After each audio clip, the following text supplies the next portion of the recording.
I've always wanted to start a business. However, they require a bit of capital and don't want to ask my family or friends to invest. Do you guys know any online business ideas that I can start with $1,000? I've tried drop shipping, Amazon, and it's not working out. So $1,000. So let's be clear. Franchise. Okay. Let's be differently clear.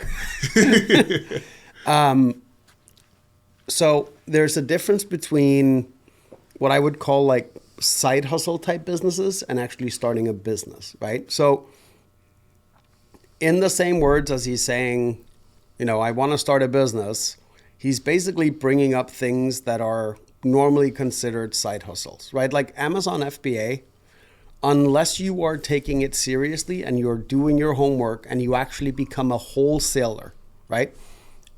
Because that's what an Amazon FBA is, right? Is you're essentially a middleman that buys stuff in bulk. You float the initial cost of it, and then Amazon is your retailer, and you get to keep whatever the difference is. Right.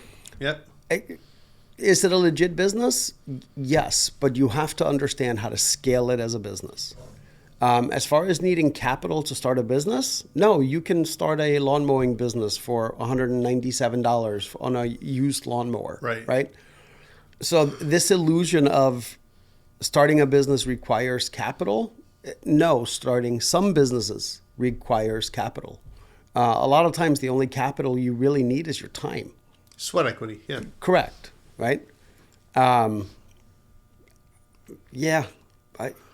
So I mean, I think they're asking specifically. They said online businesses, idea, but right. It doesn't need to be online. You're right. Correct. It could be some type of service, but business that you can certainly do for less than $1,000. But even online businesses, correct. Right? But this is in part because of all of these, like TikTok and Instagram and all this going, oh, look, I bought my dream car doing I'm an Amazon influencer. FBA. Yeah. Right. And you realize that happens in like 0.01% of instances. Like you have a higher chance of making $1 million being a landscaper than doing Amazon FBA. Oh, well, that's the same thing as like basketball fallacy, right? Everyone, a good basketball player in high school thinks they're going to go on to the NBA. You're right. It's like there's 0.001% that actually move on to the NBA and make a career out of it. Right.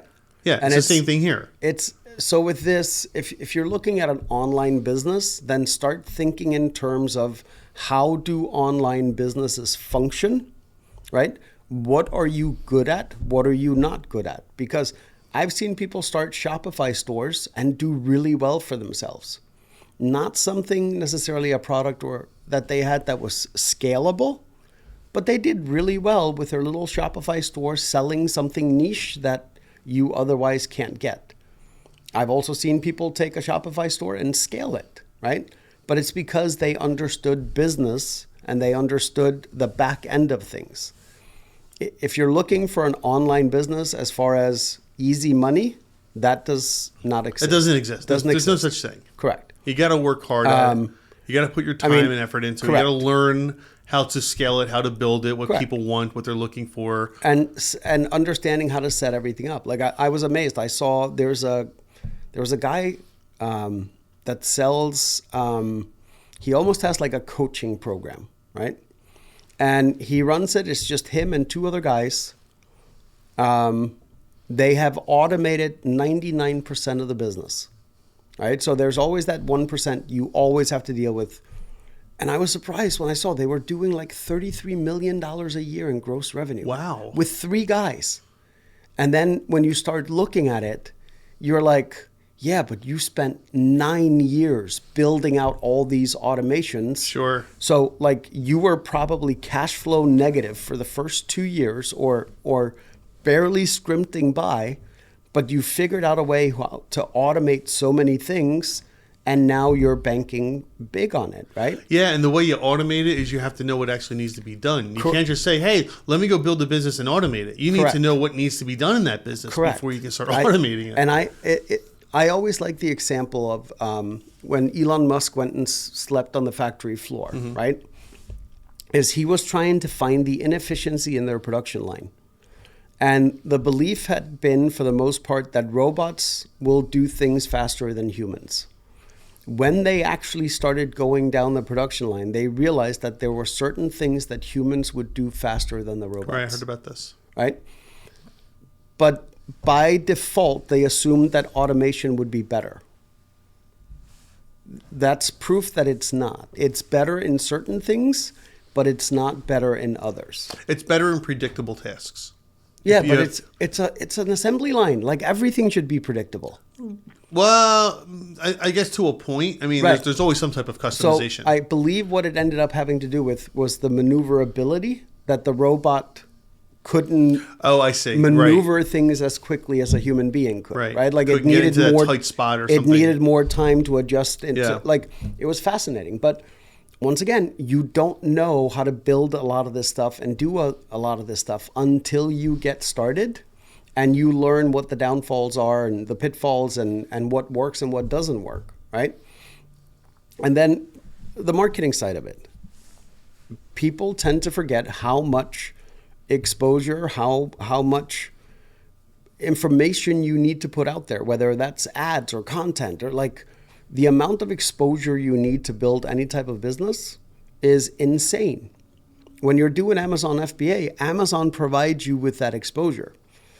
If you're doing your own thing online, you have to get all of that stuff done. Right. And the amount of money and time involved in doing that is... People don't want to hear it. Yeah. At the end of the day, people don't want to hear it. Right. They think after 3 months, I should have 1,000 visitors Yes. by now, 100,000 visitors by now, 1 million. Yeah. No, it doesn't work. You're lucky if you get one. And I always bring it back to like, okay, let's compare your online business to a brick and mortar business. So let's say, I'll give you an example of an actual real life client. So they are a basement waterproofing company. Mm-hmm.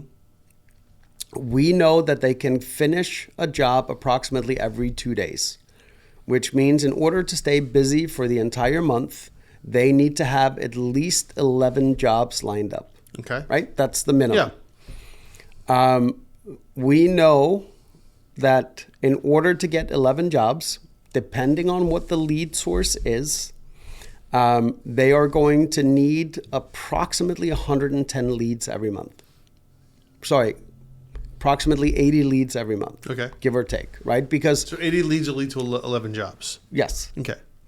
So if you put that into perspective, that means that if you are selling, and they're selling an item that only requires 11 jobs, right? Or 22, whatever if you're selling a $4.99 trinket, the number of traffic you need in order to sell enough volume of that trinket is insane. Oh, yeah. Right? Because if you have a 3% conversion rate or a 7% conversion rate, in order to sell 1,000 of those trinkets, you now need 40,000 Right. people to come look at it or get in front of 40,000 people. Like, people don't understand the sheer volume of numbers when they're doing online marketing stuff. Yeah, right? and a lot of that's because they think they understand the sheer volume of numbers of who's online. And while it's true, yeah, there's hundreds of millions or billions of people online, there's billions of places to go. Correct. And you are a grain of sand, on a beach somewhere in the middle of the ocean. Yeah. Compared to what's on the internet. So how people are going to find you. Correct. It doesn't just, you don't just build it and they come, right? No. It's the marketing part of it with any business. If you don't have what I call an exposure system in place, it doesn't matter what business you have, you're not very likely to be able to grow that business if you don't know how to get more exposure for it. Right? And people are like, well, I've heard the argument that, the big brands don't need to worry about that. I'm like, Nike spends upwards of 11% of their gross revenue Just on marketing. Yeah. just on marketing, and not just any type of marketing. They spend almost half of that just on brand marketing, just on making sure that you see their logo. They spend it on exposure. They don't spend it on direct trackable, like bottom of funnel type marketing. Right. And yeah, Disney does it, Coke does it, everybody does it, right? All the big guys understand that exposure is the key to growth. And not only growth, it's the key to stability. Yeah, you got to keep that brand in front of Correct. people's eyes. And so back to our question here, yeah. So I would say if you're starting with $1,000, you might as well start with nothing, right? It has nothing to do with how much money you have at that point. There are plenty of businesses you can do with very little capital. Plenty of them. Again, the landscaping idea, quite a few dog walking services, et cetera, et cetera. But if you're trying to get online, then sure, there are services you can do online as well. Plenty of them. Go learn, like you mentioned this before. Go learn to be a prompt master. Right, yeah. Learn how to prompt a lot of these AI programs, how to properly prompt them, and then sell that service to companies. Learn how to prompt, and then do seminars for business owners. Yeah, right. Like right now, there's a market for it. Oh, huge one. Right? It's growing bigger every day. Because people are afraid. So there's all kinds of stuff you can do that's online, but there's a difference between online and automated. And whenever I see questions and comments like this, I by default think, oh, they're looking for some type of automated business because they want to be that, oh, I only worked 4 hours this week and I did $1 million in sales. Like that's the vibe I get from this type of stuff, which I'm not a fan of because the success rate of those. It doesn't just come. You have to, everyone that's out there, there might be a few examples of the overnight success ones, but everybody else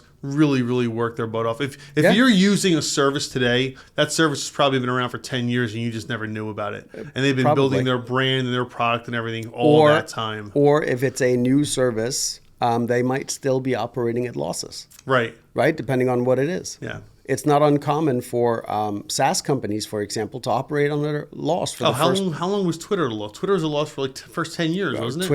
Twitter never. It never actually turned a profit until they were bought out. Right. Same thing. Facebook. I think last year was the first year they ever showed a profit. Up until then, it had all been about the user acquisition, which you can take at a loss when you're building stuff like that, but someone has to fund it. Yeah. Right. So. All right, so good luck to you, Melina. We pray that you do well.